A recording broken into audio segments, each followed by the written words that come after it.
What cheat codes to real life do you know? A neon jacket, a badge with a fake ID, and a notebook will grant you access to 2/3 of places that are usually off limits. I once saw a video where 3 guys were checked, and I was amazed at how many places they could fit fluorescent vests and backpacks. One had a notebook in his hands, and the other 2 were carrying a ladder. Most of the time. Never commit a crime while committing another crime. Example, if you are transporting illegal items, don't speed with a car that has a broken taillight and expired documents. For some positions that require unusual technical skills, there are few applicants or none at all. If you're interested in a position, apply even if you don't have the necessary skills. They will still hire you if you demonstrate a willingness to learn. I changed careers 3 times, doing it this way. The downside of this approach, oh, God, they hired me for this job, what was I thinking? Buy Christmas gifts throughout the year. Speak positively about people. Behind their backs. It was necessary to get to the residential building or office quickly in emergencies. This scheme used to work in every elevator, but for the last 2 or 3 years, I've noticed it works, probably, in 80% of elevators. I try not to abuse it too often, but it saves you a lot, especially when you're in a hurry. I worked as a nurse in traumatology and often went out with the rescue team. If everyone starts doing that, I will, of course, save the whole country, but it's my favorite way to sneak in real life. In the elevator, if you press your up button and the door close button at the same time, it will take you directly to the requested floor without stopping for anyone else. We used to do this with seriously ill patients, or if we were in a hurry. If someone offers you something, accept it, even if you don't need it. It creates a sense of trust, and subconsciously, you will be liked more. When reheating rice in the microwave, pour a little water onto the plate so that it becomes fluffy and loose again. Automated telephone systems do not understand nonsense. If you need to talk to an operator, respond to hints with words like chicken nuggets or snafu. The program will think there's a recognition error and will connect you with a human. To remember something, repeat it 3 times a day when you learn it, twice the next day, and once the day after, and you'll master it, or at least the basics. Don't include the email address of a message until it's ready to send to avoid accidentally sending an unfinished or unedited message. Yes. I used to be a salesperson. If you're honest with me, I'll do everything in my power to help you. If you're being difficult, I will enforce the rules 100% without any exceptions. Confidence can take you very far. For example, if you act exceptionally confidently, naturally, and absolutely calmly, no matter what you do, almost anything, people won't question it. You just have to go for it, just walk in. Or get out, or anything else. I can't believe how well this works with the most unapproachable people in the world. It's a foolproof scheme. Managers, give due credit to employees for everything they do, especially praise them in front of the team. This is a fail-proof scenario for both sides. Employees will appreciate you for respecting them, and the boss will value you for successfully leading a great team. I often saw how ineffective managers interfere in the process, considering it. When the alarm clock goes off, don't think, just react. If you immediately get up and start putting your feet on the floor, it becomes reflexive. No longer do you need to lay under the covers for hours, trying to wake up. Now I hear the alarm, and my brain is already ready to work. Diarrhea is the best excuse for not going anywhere. No one questions it, and no one expects you to go to the doctor for it. I worked as a security guard at a concert venue because ticket prices skyrocketed, and I wanted to see a few concerts.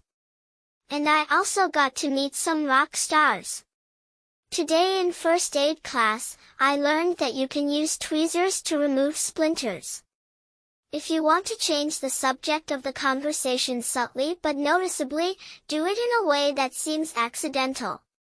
This will interrupt the train of thought of the conversation partner and allow you to restart the conversation. An old trick of dark psychology. I've noticed a significant change in interactions with people. Women are much more inclined to talk to me. A few times, they even approached me to introduce themselves.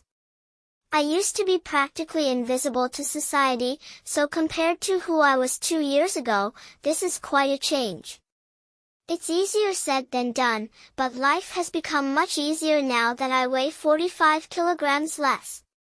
I sleep better now. Maybe before I had mild sleep apnea, I run upstairs, almost without fatigue, spending less money on food. Now, when my body has adjusted, I no longer feel such strong hunger as before, clothing fits me well, and I'm happy with new things. Everyone treats me better, from colleagues to the boss and just strangers. Acknowledge your mistakes quickly and without unnecessary justification and self-blame. People will not only trust you more, but, as a rule, will also forget about the mistake much faster. People love to talk about themselves more than to listen about you. If you interact with colleagues at work, remember one thing about them, for example, their child's name, the sport they are passionate about, their hobby, etc. Ask them about it from time to time. People always appreciate it and value your interest in them. If you need an umbrella, don't buy it. Just go to the hotel/restaurant reception desk and ask if anyone found your umbrella, a little black one. It usually works. If you need to cancel a hotel reservation, and the check-in date is too soon, you might incur a penalty or not get a refund at all. Sometimes, it's possible to move the booking to a later date to then cancel it without penalties. If you want to learn something but can't find the answer, ask about it on the internet. Then, switch to a different account to give an honest answer in a neutral tone. People don't want to help you, but they enjoy correcting others. In career paths, it's possible you may have to report to them later. Life is not Game of Thrones. Usually, although not always, behavior tends to come back around to you. It's pleasant to know that the reverse also works. Unconditional love and respect yield great returns. It's nice to do good to people, but having a good reputation is exceptionally beneficial for your career. Competence is rarely enough.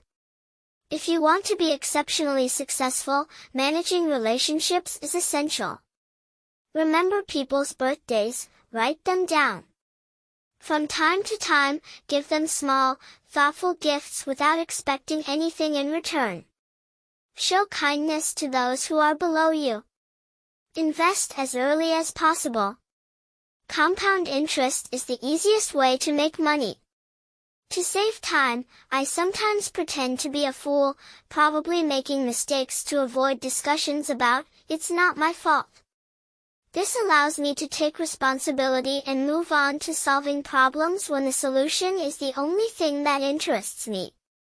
I don't care who is to blame, I just want to fix it. Never ascribe malicious intent to what can be explained by incompetence. I bought a few rolls of tear-off tickets online. If there's a festival or carnival happening, I just check the color of the tickets, arrive, and live like a king. Yoga improves well-being, especially in cases of chronic back pain. The concern about what others think of you, including how you look, what you do or don't do, what you drive, where you live, etc., gives them power over you, which very few deserve to have.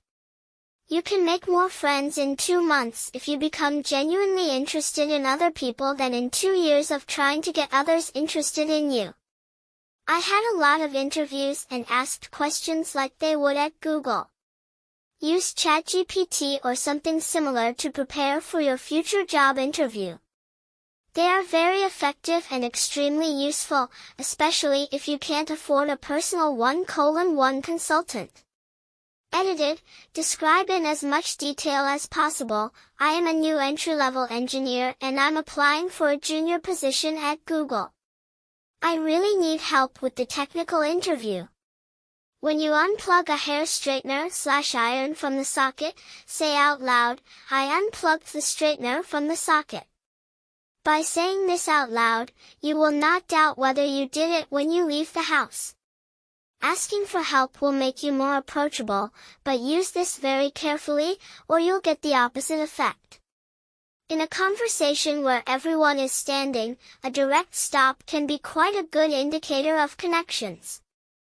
Thank you for your attention. Please subscribe to my channel.